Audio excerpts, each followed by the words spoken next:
Hi everyone, welcome to the Redesigning School Counseling webinar for schools that are renewing their RAMP status or their Gold Star status for Indiana schools.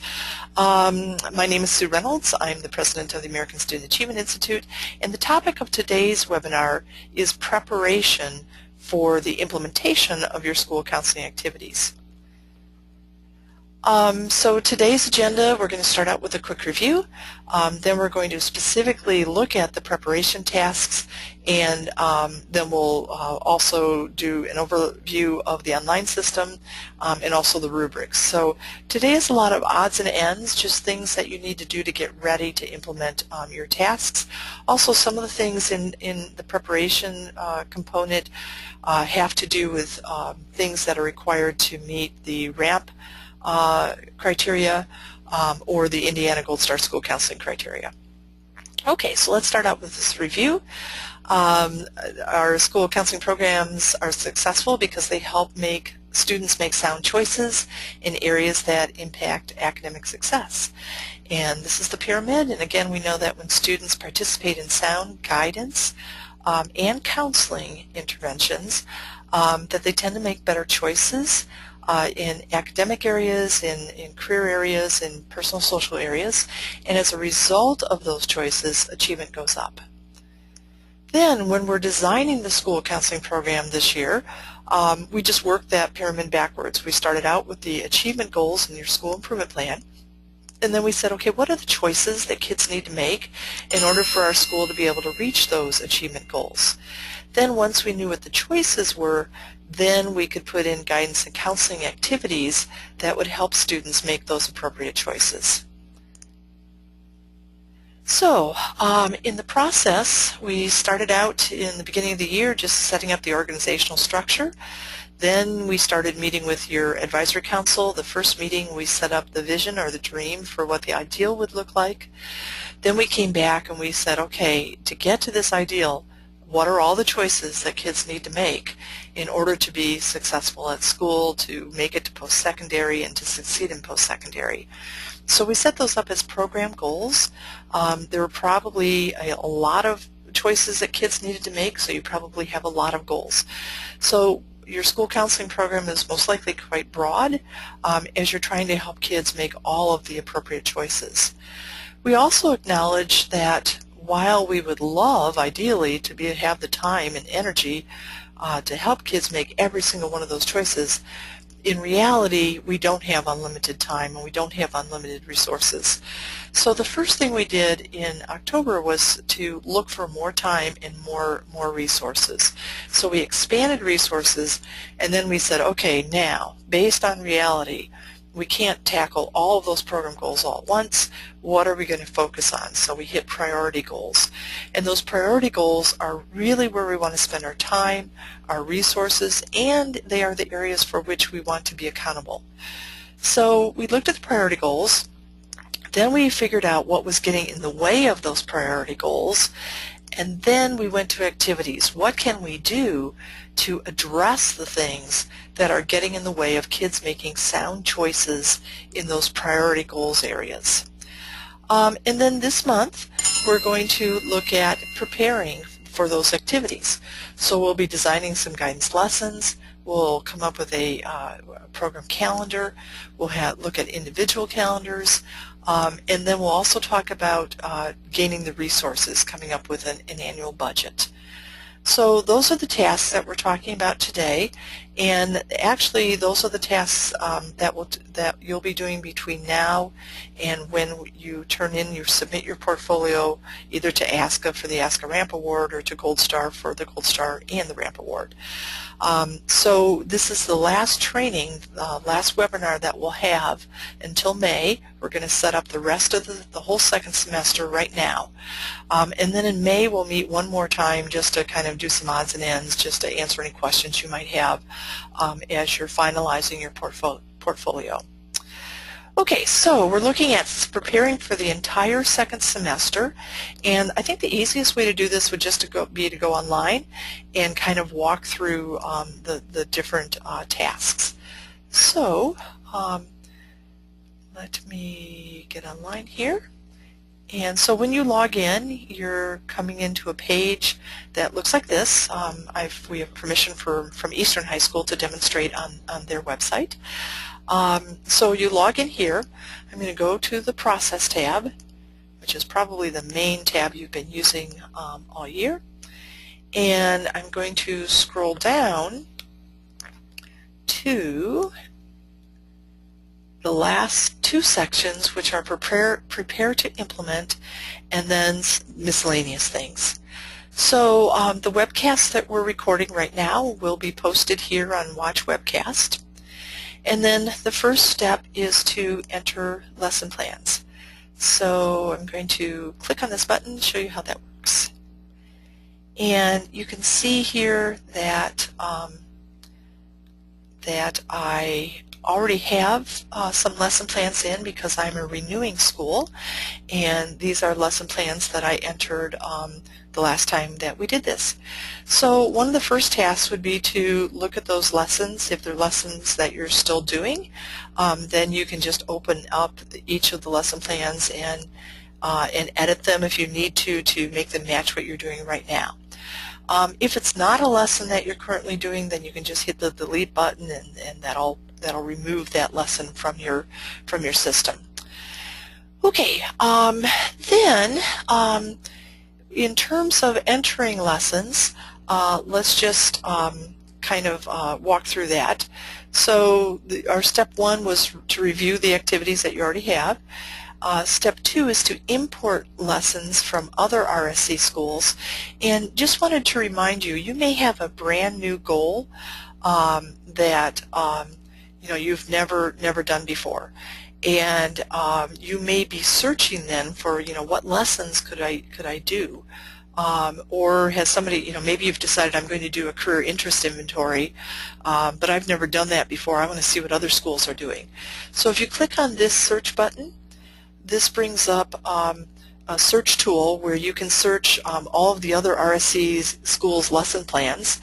And so if I just put in, kind of something that's related to what I'm looking for, career interest, and then I can fine-tune that. I can say, I only want to see lessons that would be appropriate for, let's say, middle school students, 6th, 7th, and 8th graders. Or I only want to see lessons that are focusing primarily on reaching Hispanic students, or whatever. I might say, I want to do this as an individual guidance lesson, or I want to do it as a classroom guidance lesson, or I don't care, and if you don't care, just leave it blank. You might say, leave this blank, and then say, show me all of the lessons that people are doing for those grades around career development. So you can fine-tune this. If you find a school that you really like what they're doing, you can actually search by the school name, or if you know that so-and-so is an award-winning counselor and you know that they use RSC, you can search for that counselor's name and all of their lesson plans will come up. Then you are telling us if you want us to sort alphabetically or by the guidance areas or by grade level, and then how many plans you want to see per page. So basically the only way I'm going to narrow down this search is to put in the career interest and then grades 6, 7, 8. And we'll see what pops up. Okay, so I've had one lesson. And I can see this is a lesson called Career Interest Assessment Drive Your Life. This school counselor is doing it with 6th graders. It's a classroom guidance lesson. These are the guidance goals that they're working to reach. Here's a quick little summary. They're thinking that this takes them 2 class periods. It's Julie Bredinger that's doing this at Zionsville West Middle School. So I can see the full lesson plan. I can view the lesson plan report, and if after I've read these things I really like this lesson, I just basically want to replicate what Julie has done, I can click import into my school's lesson plans, And that will take everything that Julie wrote, it'll drop it into your school counseling program with a reference to Julie. So, so that we're citing that this was her lesson plan that we're using. So that's how to import a lesson. I also want to show you one other thing. I'm going to kind of narrow this down. I'm going to take off these. Let me see if this is going to get us a bigger. Yeah. So here's 6 results, and if I go down and look at these.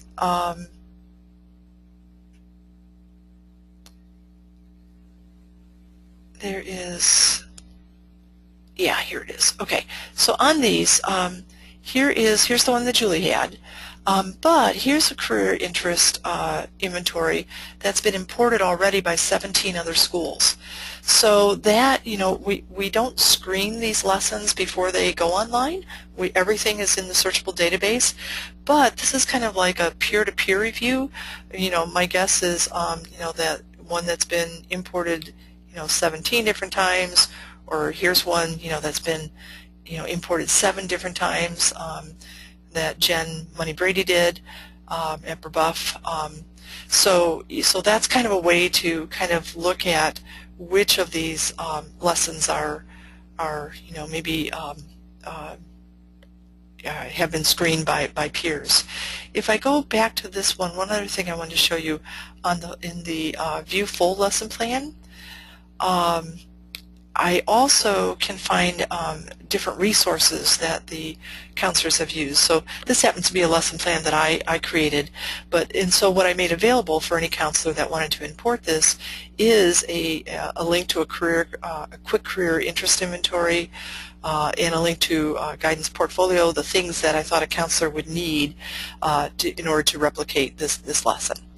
So yeah, so lots of ways then to import, to search for, and then import a guidance lesson. Okay, so step 2 was to import, and then step 3 was to enter, and I just click the enter button, and I'm just basically filling in the blanks. Couple of tips here. One is it helps, I think, considerably if your lesson title is concise and descriptive. So I would avoid a lesson title like Flower Power. I mean, you may be using flowers in that guidance lesson, but if I call it Flower Power, we really don't know what that lesson is all about. Another thing is that this came up in an earlier discussion.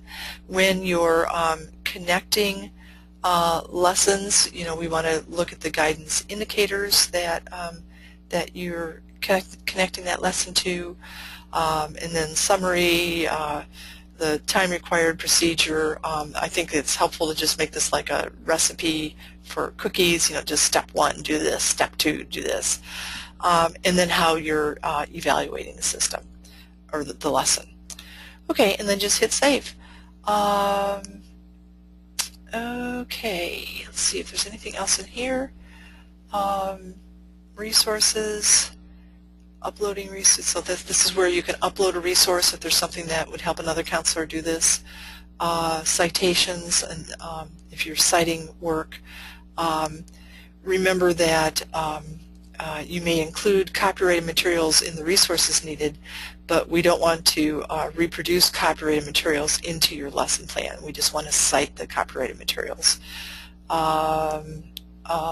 Okay, and then finally, the last question, after all of this is filled out, we ask you if you would give us permission to share your lesson plan with others. And there's, I don't know, approaching 1,000 different lesson plans in here. So we really encourage you to say yes, but if for some reason you don't want us to share your lesson, that's fine too. Just don't give us permission to do that. Okay, so that is entering the lesson plans.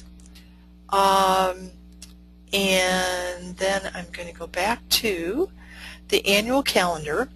Now, the annual calendar, you don't actually have to create.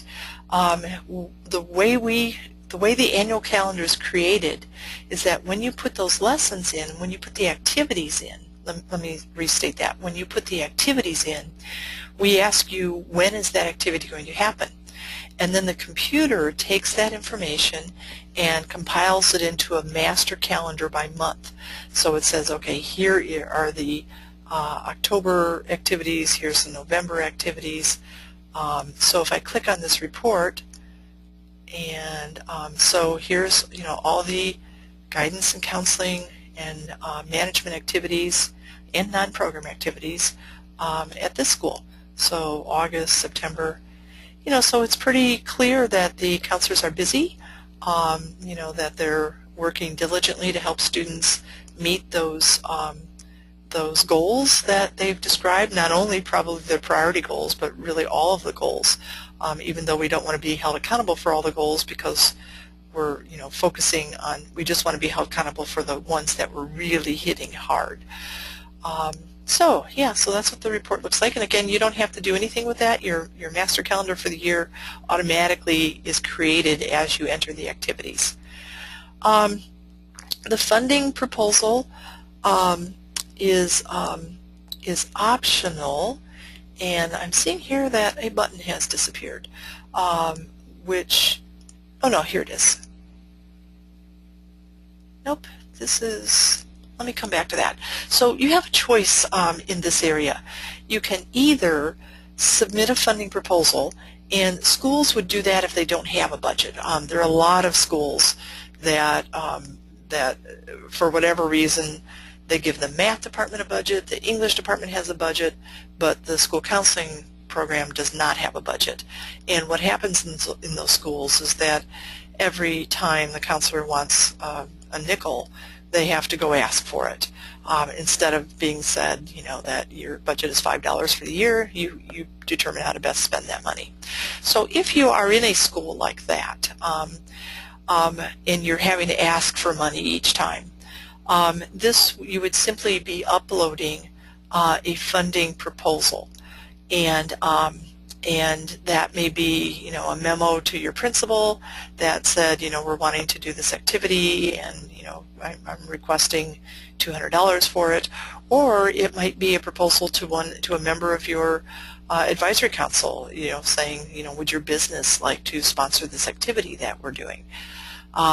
So if you don't have a budget, you would submit a funding proposal, and we will get an uploader button here so that you can upload that. Now, if you do have a budget, then we'd like you to enter that budget, and we've created a little tool for you to do that, and I'll click on that. So here's what the budget looks like. You would say what school year this budget is for, so it's most likely it'll be for the coming school year, so this time 15-16, and then you're going to just put in what the item is, so College Board book series, or whatever it is, and then you're going to say what category this is.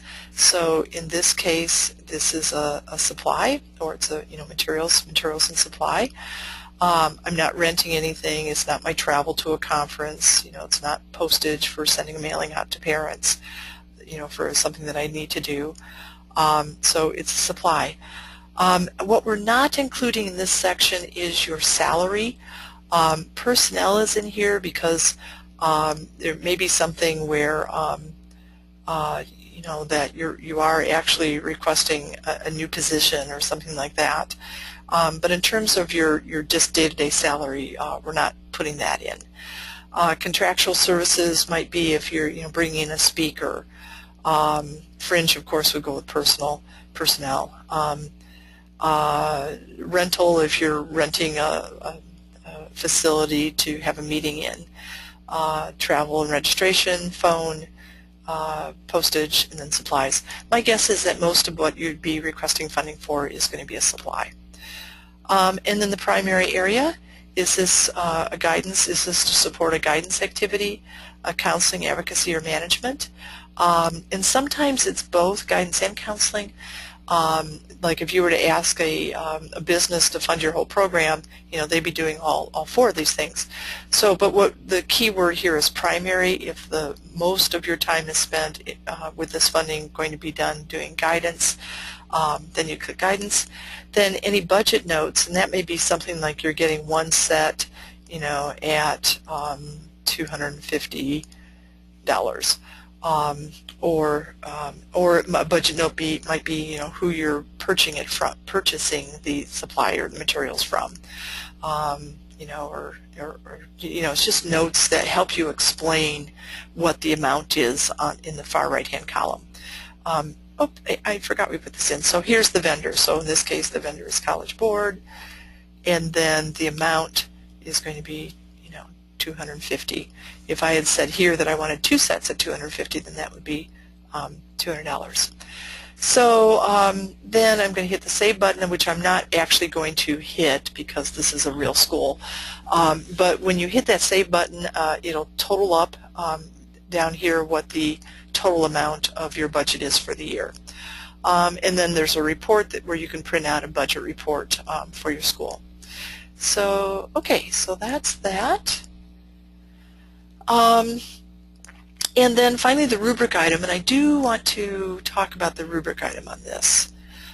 There are rubric items for lesson plans that are coming from RAMP, from ASCA, and that are coming from Indiana if it's an Indiana Gold Star school. So I want to just make sure we don't have any confusion on what the expectation is. So the first area is that there's at least 3 academic guidance lesson plans, there's at least 3 career guidance lesson plans, and at least 3 personal social guidance lesson plans. So there's at least 9 lesson plans, 3 from each of the different areas in school counseling. So the lesson plans include the appropriate grade level. So in the description of the lesson, you'll want to say this is a lesson for 3rd graders or whatever. They include the student groups. So the student group may be all students. It may be students who get D's and F's on the report card. It may be students who have had 3 disciplinary referrals for aggression. It may be all 3rd graders. It may be Hispanic students. So we want to make sure that in the description you've said which students it is. Okay, and then the setting would be this is a lesson that's going to be done as a small group or in classrooms, or it's going to be a one-on-one lesson plan. In my personal program, all of our meetings that we did with students throughout the year, like to review their schedules or whatever, we actually had a lesson plan for each of those, and that ensured that all of our counselors were doing basically the same lesson with students in terms of what was covered and how it was done. The lesson plans are associated with guidance indicators. Lesson plan includes a summary, time required. It includes a clear and concise excuse me, procedure. It includes an evaluation, the resources needed, and when appropriate, citations. Okay, then for ASCA and Gold Star requirements, we need to make sure that you've got some lesson plans in for group counseling. So a lesson plan is present for each group counseling activity. And I called ASCA to make sure that word each, they really meant that.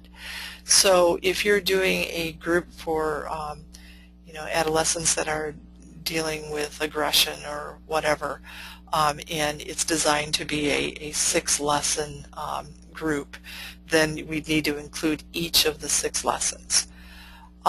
Group counseling plans describe the focus of the group.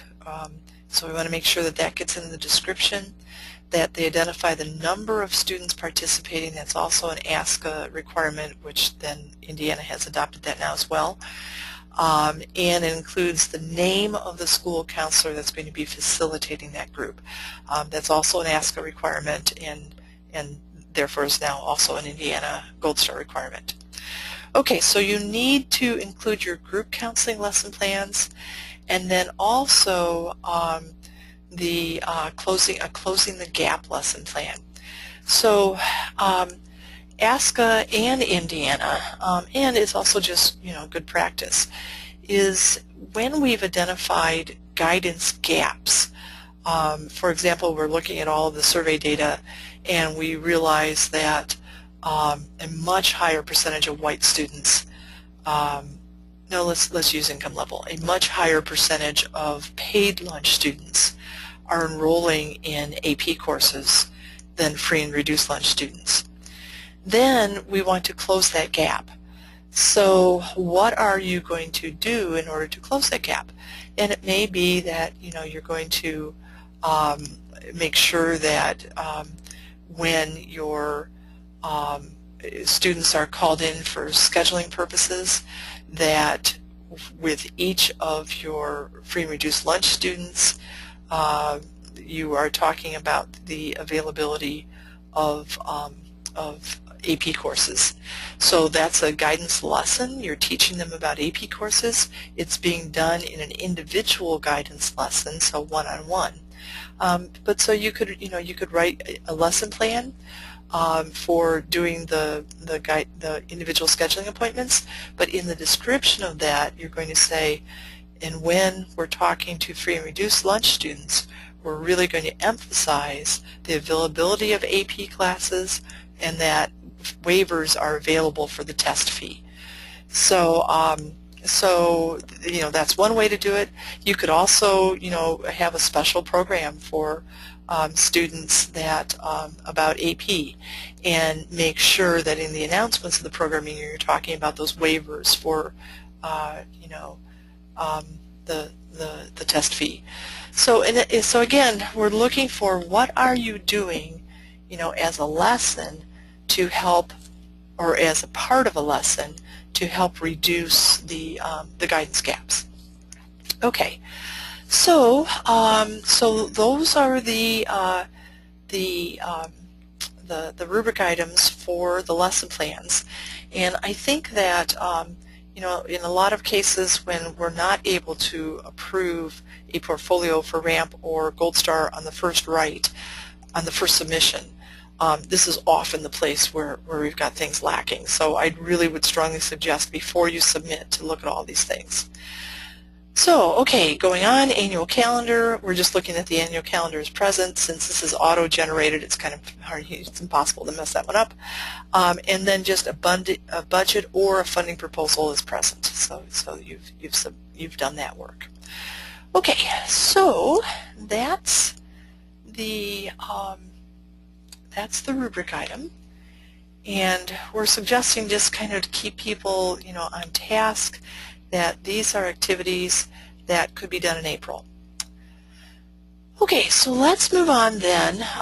You wouldn't have, of course, to wait till April. It could happen February, March as well, but we're just thinking, we just want to make sure you're not leaving it to the very end. Okay, so now let's go on to these miscellaneous activities. These are things that just a sound guidance program tends to have, and we need you to be able to document that you do have it. So one thing is the Advisory Council agendas, and this is an uploader button, and just as a reminder how that works, when you click the uploader button, you get a screen that looks like this. You choose the file from files on your computer, and then you click upload, and that will send it up there. Once you have uploaded something, then you can always click the report button, and it will appear for you. So the uploader button, you can only upload one document. If you upload a second document, it deletes the first document. So in terms of the agendas, if you were to upload your August Council agenda and then upload the next month your September agenda, it would delete the August one. So what schools have done, if you want to submit multiple documents, they'll just scan them all into one PDF and then just upload that. So yeah, so that will work. The minutes is, you can check your minutes. We've been having you enter them all year, but this would give you, again, a link to the minutes section. Uploading the job description. Notice that in a lot of these we're giving you samples. So in the job description I've opened up, I've already downloaded these to save us some time, but here is a sample job description. Qualifications, primary functions, major responsibilities. So if this is exactly your job, feel free to just cut and paste and use this. Or most likely, this would just give you something to start with, and then you could edit it as appropriate. Okay, so that's job description. Upload the individual counseling management agreements. This is an ASCA thing, and so there would be one of these agreements for each counselor, which means that you'll need to scan these into one document and then upload that. So there's one for each counselor, and you're basically this is designed to be the focus of a talk between the counselor and the principal. So you're sitting down with the principal, and or you're filling this out and going over it with the principal, what your assignment is, your guidance curriculum responsibilities, what percentage of the time the counselors will spend collectively on the following tasks, the school counselor availability, what support staff is available to them, how compensation will work for outside of contract hours. And this question for me personally made me uncomfortable to talk to my principal about. So what I did is I said, I know that you don't have any funding for extra time for us, and I feel personally, I felt that our teachers were spending 2 hours a day grading homework outside of contract time, or an hour a day outside of contract time, and I felt that that was fair to me to expect me to do a little outside of contract time. However, so I went in saying, I checked, no compensation here. But it also then gave me a way to say, but on sometimes, I'm coming in to do, work that's, often where I'm, spending a Saturday or working 4 hours in an evening, at a school event or whatever.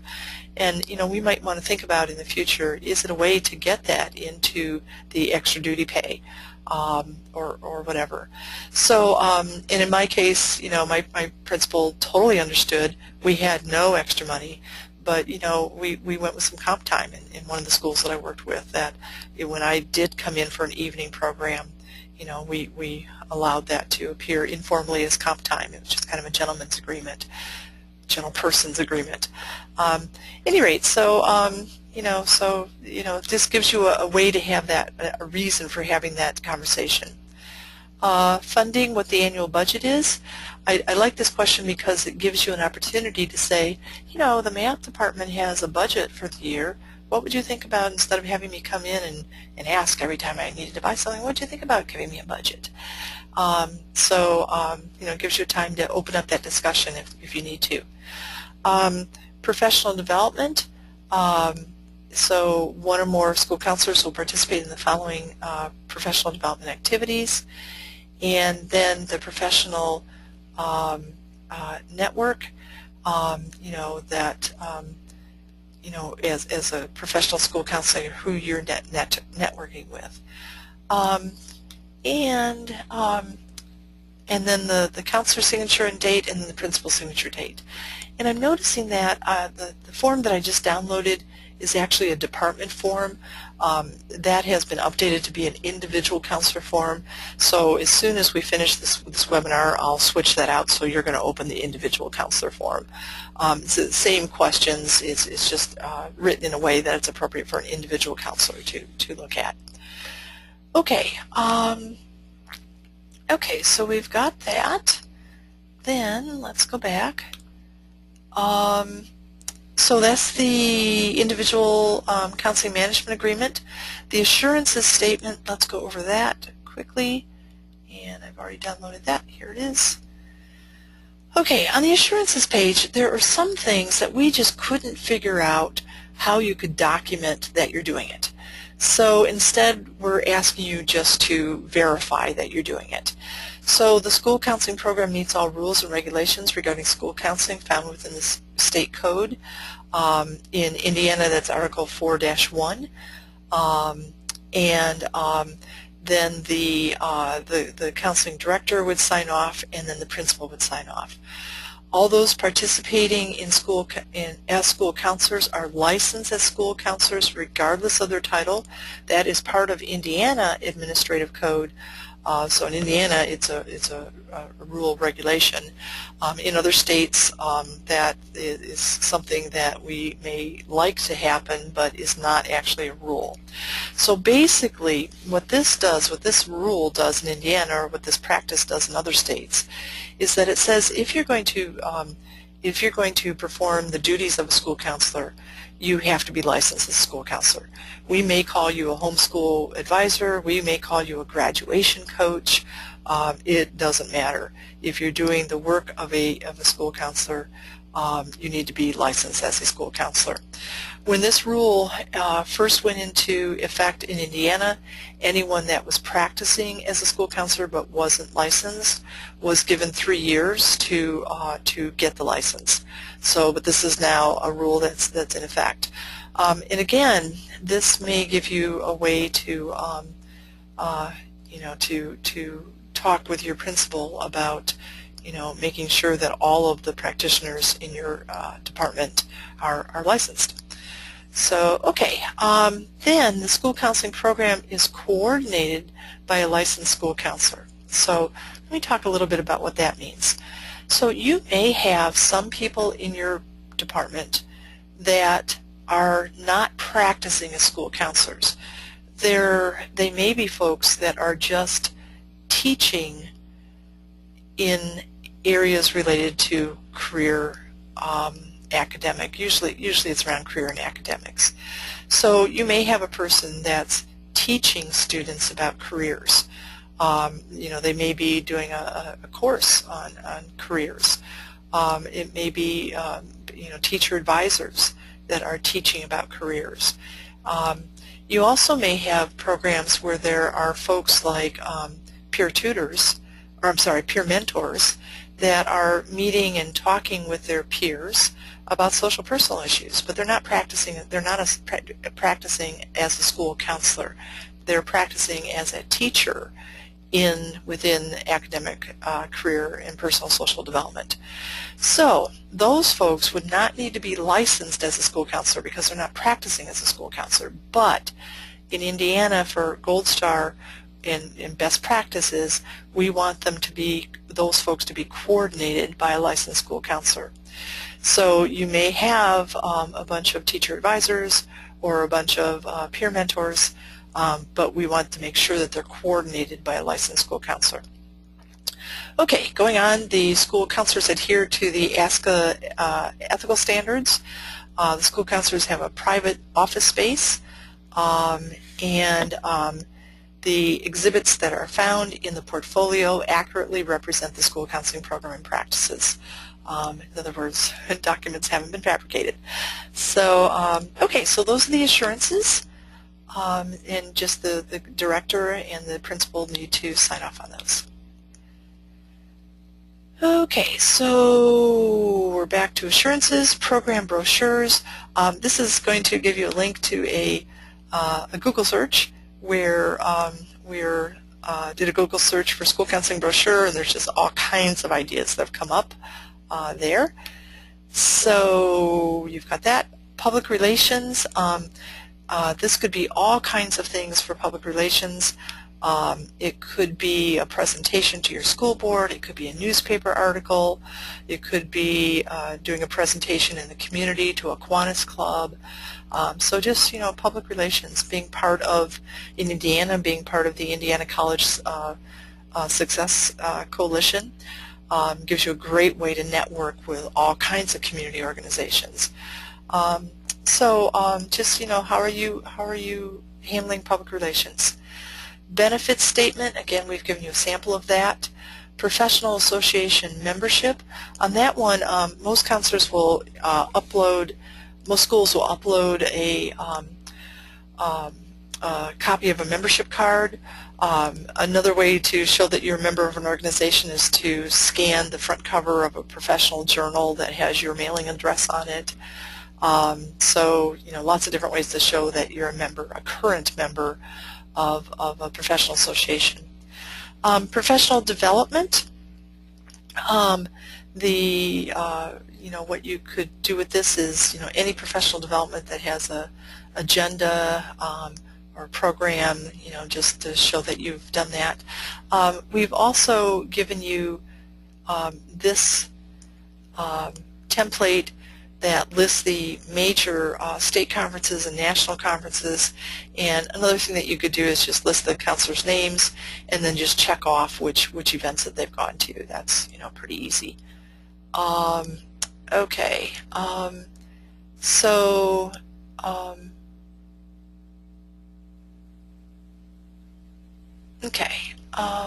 me go back.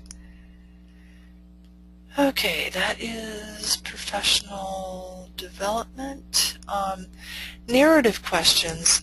These are ask questions. In schools that are participating in RSC, we know the answers to these questions because we've seen the answers in your minutes.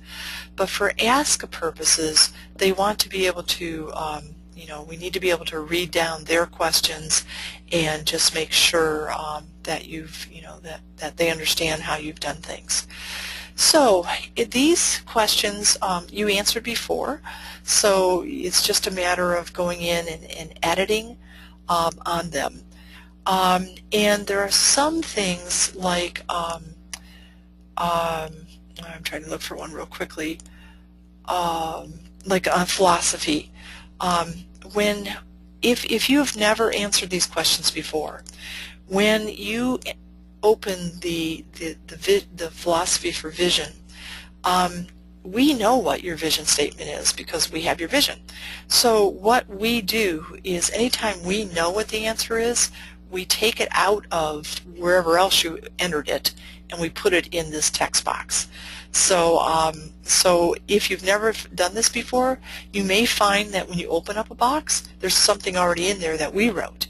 And so what you'll need to do is just make sure that what we're guessing for your school based on the process is actually did happen. If it did, you don't have to edit it or just leave it. If you tweaked what we did, then then make sure that that you edit what we wrote so that it's accurate. But when you open those up, if I just open up, I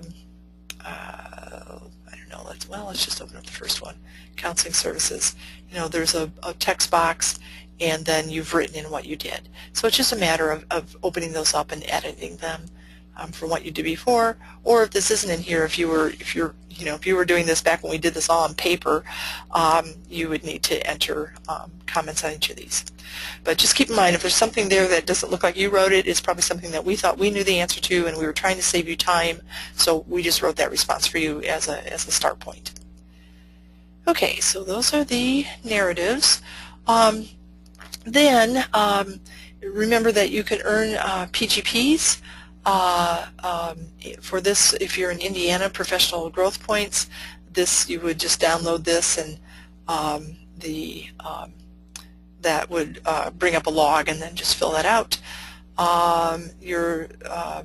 And then present your school counseling program to your school board. That's an ASCA requirement, and you are going to have to verify that you did that. So we want to make sure that that's happened. So just check that off when you've done it. And then let's look at the rubric items. I think the rubric items are pretty straightforward, pretty much what you would expect. Pretty much it's just that everything's present. The minutes are present. They contain the names of those who and the groups that they represented. There's a summary, and they contain references to specific people. So you've been doing that all along as you've put your minutes in, so there shouldn't be any problems with that. Job description includes your qualifications, the primary functions, and the job responsibilities. The individual counseling management agreement is present for each counselor. Just the assurances. Really, no surprises here. So I'm trying to see if there's any points here that, nope, it's just basically did you do those things. Okay, so no real surprises there. I think that's it. So that brings us down to the bottom. Then the very last thing, after all of your boxes are checked, you've looked at all of the rubric items and you are just happy, and there's no question in your mind that this is just going to fly through the review. There's two things at that point that you need to, well, the first one you need to consider doing, and then the second one you need to do. First one is to consider publishing your portfolio online, and let me show you what that looks like. So if you decide to publish online, what will happen is the system will create a website for your program, and that website will give links to these things. So it means that you can share that URL with your school board, or put it up on your school's website, or put it on your school's school counseling webpage, so that anyone in the world could come in and learn about your school counseling program.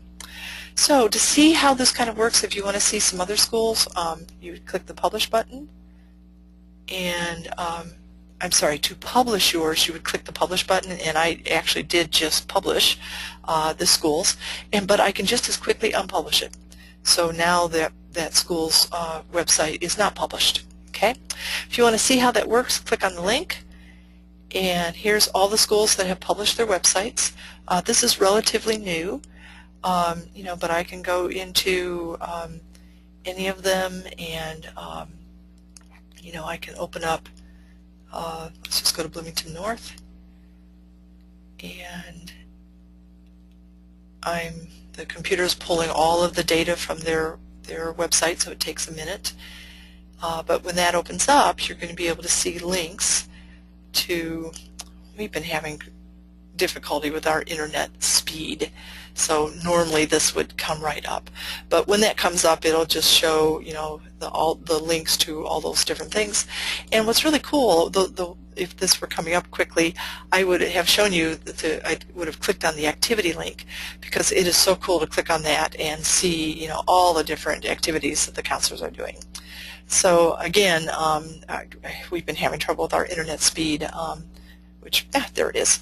But so here it is. So I can click on the roster to see who's on the advisor council that advised us on the creation of this, the vision statement, the program goals. When they did this, we didn't have priority goals. This will be linked, and then the program activities, and then the program calendar. So, and then what they can do is just copy this URL and link to it from anywhere to show what's available. For the public, when they come in, these buttons over here on the left do not show. They can get to these places which are public, but they will not be able to get to these password protected buttons here. Okay, and then finally, the very last thing to do is going back here. The very last thing to do, one more, might have been faster to go back through the process tab. Okay, there we go. So I'm back to the process tab page. The very last thing, and last year we had a school forget to do this, and it was almost a disaster. Thank goodness the DOE was very flexible on this. They forgot to hit this button. So when everything is totally ready, this last section says, submit this online school counseling portfolio to the Indiana Department of Education as your application for the Indiana Gold Star School Counseling Award. So you would just click that button. That sends Amanda Cullen at DOE. Notice that your portfolio is ready to review, and she'll have two reviewers look all through your portfolio, look at every single rubric item, and every single one of those rubric items has to be checked in order for you to get the Gold Star Award in Indiana. So, make sure that you've checked the rubrics and everything's fine before you submit this. If there's one or two little things that have not been done correctly, you'll get an email back from Amanda that says that she'd like you to revise these small number of things. And then meet her deadline, and then you'll be good.